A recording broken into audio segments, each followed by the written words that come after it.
नमस्कार, मैं हूं प्रवीण गौतम और आप देख रहे पब्लिक मीटर। दोस्तों, वीडियो में बात करेंगे कि जब टीवी चैनलों पर पश्चिम बंगाल चुनाव के एग्जिट पोल में बीजेपी की सरकार बना दी गई है, बस मुख्यमंत्री घोषित करना बाकी है। बीजेपी कार्यकर्ताओं में आईटी सेल में जश्न का माहौल है। ममता बनर्जी को ट्रोल करना शुरू कर दिया गया है। टीवी एंकर खुशी के मारे उछल उछल कर एग्जिट पोल दिखा रहे हैं। लेकिन क्या धरातल की सच्चाई भी बीजेपी की सरकार बना रही है? योगेंद्र यादव ने 2021 और 2024 लोकसभा चुनाव के एग्जिट पोल दिखाते हुए कैसे मीडिया का मजाक बनाया है और पश्चिम बंगाल चुनाव पर अपना क्या आकलन बताया है योगेंद्र यादव ने, पूरे आंकड़े आपको दिखाएंगे। साथ ही महुआ मोइत्रा ने असल खेल क्या बताया है एग्जिट पोल का। महुआ मोइत्रा टीएमसी का क्या जवाब सामने आया है? गोदी मीडिया कहते हुए महुआ मोइत्रा ने कैसे धज्जियां उड़ाई है, उनका बयान भी आपको सुनाएंगे। पहले योगेंद्र यादव क्या कहते हैं। योगेंद्र यादव एक चुनाव विश्लेषक भी हैं, चुनाव सर्वे में उनकी एक्सपर्टीज है। तो क्या कहते हैं योगेंद्र यादव? योगेंद्र यादव ने ये आंकड़े शेयर किए हैं 2021 पश्चिम बंगाल चुनाव के एग्जिट पोल, यानी 5 साल पहले जो विधानसभा चुनाव हुआ था, तब टीवी चैनलों ने क्या एग्जिट पोल दिखाए थे और नतीजे क्या आए थे। योगेंद्र यादव ने बताया कि एबीपी न्यूज सी वोटर का एग्जिट पोल इस तरह था कि टीएमसी को 152 से 164 और बीजेपी को 109 से 121 सीट मिलेगी। टुडे चाणक्य टीएमसी को 169 से 191, बीजेपी को 97 से 119। पी मार्क 152 से 172 टीएमसी और बीजेपी को 112 से 132। टीवी 9 के एग्जिट पोल में क्या दिखाया गया था? 142 से 152 टीएमसी, 125 से 135 BJP. India Today Axis My India यानी आज तक वालों के एग्जिट पोल ने क्या दिखाया था? 130 से 156 टीएमसी और 134 से 160 बीजेपी।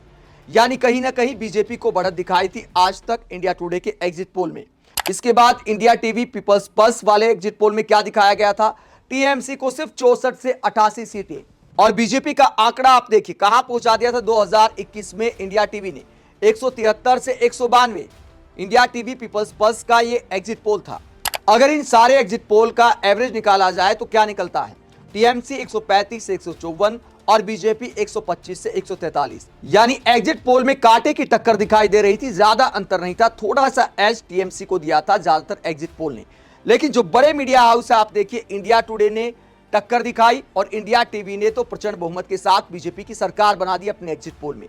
लेकिन जब रिजल्ट आया तो क्या कहानी सामने आई?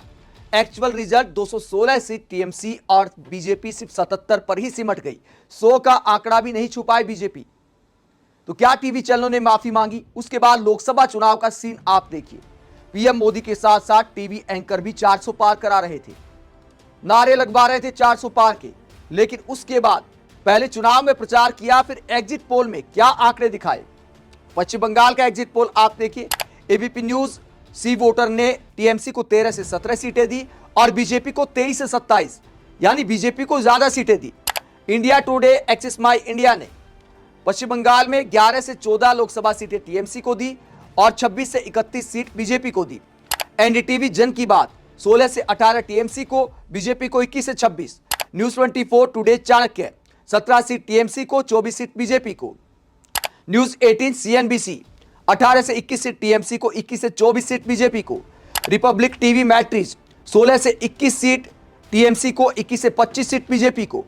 रिपब्लिक टीवी पी मार्क 20 सीटें टीएमसी को और इसके बाद 22 सीटें बीजेपी को।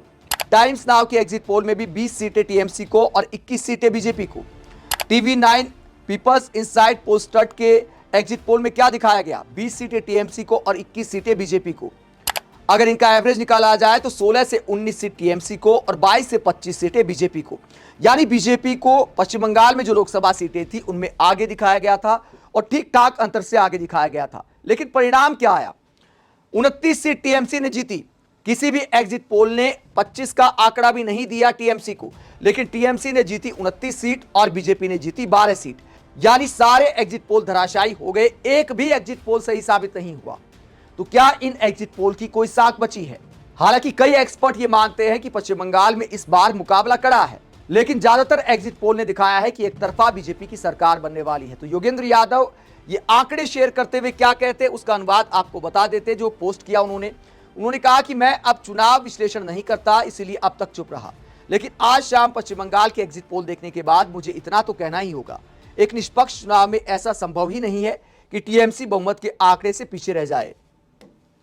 भाजपा के जीतने का एकमात्र तरीका केवल धांधली है, यानी किसी न किसी रूप में चुनावी कदाचार, चाहे वो मतदाता सूची में हेरफेर हो या गिनती में धोखाधड़ी।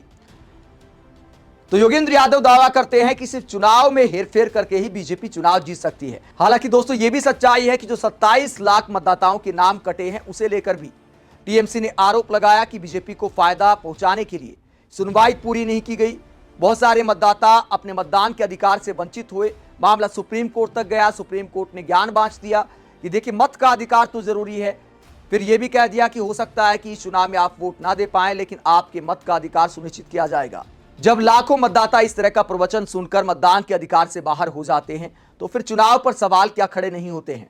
एक तो एसआईआर फैक्टर यहां पर आ जाता है। कुछ वीडियो कल मतदान के दौरान के ऐसे वीडियो सामने आए हैं जहां पर सुरक्षा बल लाठी चलाते दिखाई दिए हैं, और टीएमसी ने आरोप लगाया है, जिन पर लाठियां चली उन्होंने आरोप लगाया है, महिलाओं ने आरोप लगाया है कि हम तो वोट डालने गई थी और हम पर लाठियां चला दी।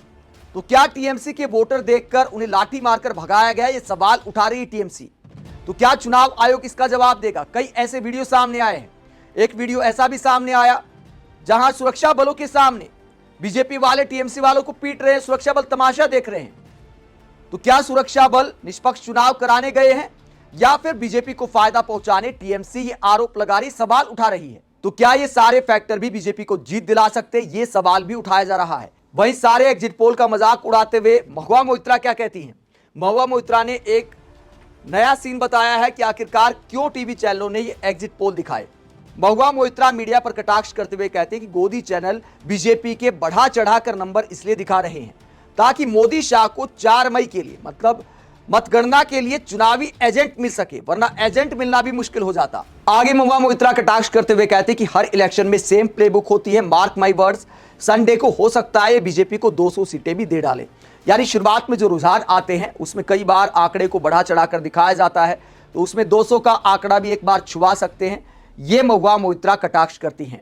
महुआ मोइत्रा के अलावा डेरेक ओब्रायन भी ये आंकड़े शेयर करते हैं जो योगेंद्र यादव ने शेयर किए। इन्होंने कुछ चैनलों के आंकड़े शेयर किए हैं कि देखिए इंडिया टुडे ने 143 दिखाई थी टीएमसी की और बीजेपी की 147, एबीपी न्यूज ने 158 दिखाई थी तृणमूल कांग्रेस की और 115 बीजेपी की, और सीएनएन न्यूज 18 ने 162 दिखाई थी टीएमसी की और 115 बीजेपी की। पिछले वाले एग्जिट पोल में 2021 के, उसके बाद एक्चुअल रिजल्ट में 77 सीटें आई थी बीजेपी की।